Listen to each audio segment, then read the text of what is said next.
परिवर्तन के लिए तुम्हें खुद आगे आना होगा। तो उन्होंने एक अपनी पूरा एक कॉन्सेप्ट, अपनी पूरी एक फिलॉसफी बनाया कि कैसे यह बॉम्बसेप बनेगा, कैसे हम बाबा साहब के मिशन को इस देश में चारों तरफ फैलाएंगे।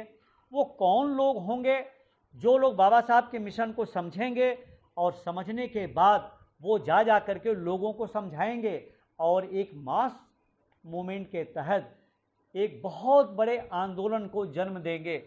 और मैं आज बड़े गर्व के साथ ये मैं कहना चाहूँगा आप लोगों से कि संभवतः बाबा साहब के बाद ही was the only scientist, social scientist, जिनको ये पता था कि how I am going to implement the Ambedkarism, मैं अम्बेडकरिज्म को बेहतर कैसे इम्प्लीमेंट कर सकता हूँ। और मुझे यह आश्चर्य है और साथ ही साथ मुझे इस बात पे गर्व है, the implementation of Ambedkarism nobody is new without Kanshiram Saheb. हालांकि उसके समय में, उनके पहले भी बाबू जगजीवन राम जैसे तमाम लोग ऐसे थे, रामविलास पासवान भी थे, उदित राज, तमाम लोग ऐसे थे जिनके बारे में मैं बहुत अच्छी तरह से जानता हूं। लेकिन इम्प्लीमेंटेशन ऑफ अम्बेडकरिज्म वो मान्यवर कांशीराम साहब जैसा साइंटिस्ट ही था जो इस देश में जानता था कि हम इसको कैसे इम्प्लीमेंट कर सकते हैं। बॉम्बसेप के गठन के बाद उनका DS4 का बनाना, और फिर यहाँ मैं कहता हूँ कि जैसे ही आप पढ़ते हैं बुद्धम शरणम धम्मम शरणम संघम शरणम, एजुकेट, एजिटेट एंड यूनाइट, तो उसी समय आपको ये समझ में आने लगता है कि हमें सबसे पहले बुद्धं शरणम, सबसे पहले एजुकेट के लिए उन्होंने सबसे पहले अधिकारियों और कर्मचारियों का आह्वान किया। उस आह्वान में उनके कैडर कैंप चलते थे और 1981 में बॉम्बसेप कन्वेंशन चंडीगढ़ में तो 6-6 दिन का कैडर होता था और शुरुआती दौर में तो 1 दिन से कम का कैडर नहीं रहता था, 2-2 दिन, 3-3 दिन तक पढ़ाइयाँ होती थी और इस देश के सारे महापुरुषों के बारे में बताया जाता था। और ये बताते थे साहब कि देखो आज तुम जिस भी पोजीशन में हो उसके पीछे तुम्हारे अपने महापुरुषों का बहुत योगदान है। सबने अपने अपने समय में इस मनुवाद का, इस ब्राह्मणवाद का पुरजोर विरोध किया था। अन्यथा जो तुम्हारी स्थिति इस देश में पहले थी या मुगलों के समय में थी, थोड़ी बहुत सुधार जो अंग्रेज़ों के समय में आया वह सिर्फ इसलिए कि अंग्रेज़ थोड़े बहुत न्यायप्रिय थे और इसके पहले तुम्हारे ऊपर इसलिए नहीं आया था कि वो लोग न्यायप्रिय कतई नहीं थे। तो उन्होंने कहा सबसे पहले अगर इतिहास बनाना हो तो अपने इतिहास को जानो। तब आनंद फानन लोगों ने अपने इतिहास को जानना शुरू किया। फिर पता चला कि इस देश में 4000-5000 साल पहले से जो मनुस्मृति का कानून लागू था, जो विषमतावादी कानून लागू था, जब वो पढ़ाई पढ़ी गई और लोग पढ़ना शुरू किए और मान्यवर कांशीराम साहब ने उनको एक बड़े छोटे से फॉर्म में बना करके दिया।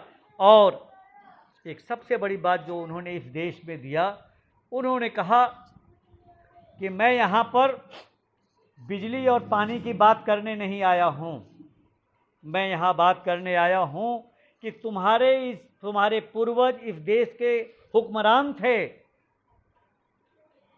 ये सुनते ही हमारी छाती चौड़ी हो जाती थी क्योंकि हमें तो ये बताया गया था कि हमारे पूर्वज इस देश में ग़ुलाम और ग़ुलामों से भी बदतर थे।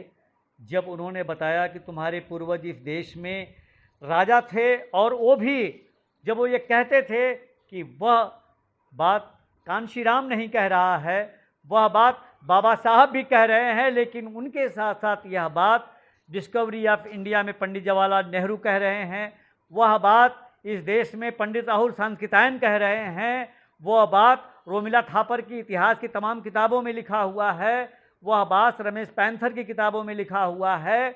इसको आप पढ़ो और आप जानो। तो लोगों को जब आभास हुआ कि हमारे पूर्वज इस देश में राजा हैं और हमें इस देश का हुक्मरान बनना है, तो पूरे देश में अपने समाज के लोगों में एक जागृति आई। मैं जब 1983 में उनसे मैं पहली बार मिला, मुझे ये बात कहते समय काफ़ी गर्व महसूस हो रहा है कि 1983 में जब मैं उनसे मिला पहली बार, तो मिलने के बाद मैं बिल्कुल उनका ही होकर के रह गया।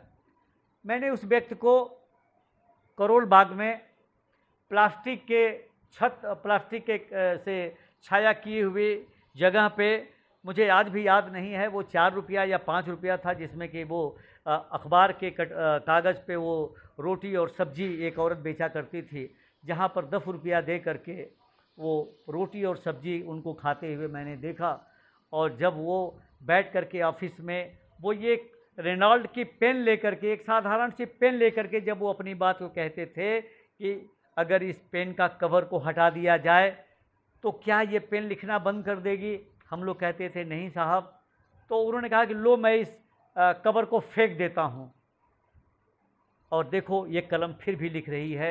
यही हाल हमारे इस बहुत बड़े समाज का है, जो एससी, बीसी और मिनॉरिटीज़ के लोग हैं। वो लोग इसी कलम के तरह से यह लोग यहाँ पर अथक परिश्रम करते हैं, और जब परिश्रम करने के बाद करते करते जब ये थक जाते हैं, तो यह जो कवर है, यह ढक्कन है, यह ढक्कन उस पर काबिज हो जाता है। और देखो जब हम इसको पॉकेट में लगाते हैं, तो जो इस देश का श्रम करने वाला जो प्रोडक्टिव व्यक्ति हैं वो गायब हो जाते हैं, और मुफ्तखोर जितने हैं वो सिर्फ दिखते हैं वो आपके पॉकेट के ऊपर से। तो मैं इस व्यवस्था को चाहता तो हूँ उल्टा करना, ताकि श्रमजीवी और मेहनत कश के लोग अच्छी ज़िंदगी जी सकें। अगर मैं अपने जीवन में ये नहीं कर पाया तो कम से कम इसको मैं पैरेलल कर दूंगा। फिर उन्होंने बताया कि किसी भी देश में अगर आपको तरक्की करना है तो तरक्की करने के सिर्फ गिने चुने रास्ते हैं। मित्रों, नौकरी से आप तरक्की कर सकते हैं, खेती से आप तरक्की कर सकते हैं, व्यापार से तरक्की कर सकते हैं, या कुछ और भी है, इन्वेस्टमेंट से तरक्की कर सकते हैं। तो मेरे देश के भाइयों, नौकरियां समराइज करें सर? अच्छा सर, तो नौकरियां आपके पास हैं नहीं, आपके पास खेती है नहीं, और आपके पास व्यापार है नहीं। ऐसे में यह संघर्ष आपको अपने बलबूते करना है। और मानवर कांशीराम साहब ने पे बैक टू सोसाइटी का जो भी ये हमें कॉन्सेप्ट दिया, उस कॉन्सेप्ट के चलते हुए सबसे ज़्यादा प्रभाव उसका उत्तर प्रदेश, पंजाब में देखा गया, मध्य प्रदेश में देखा गया।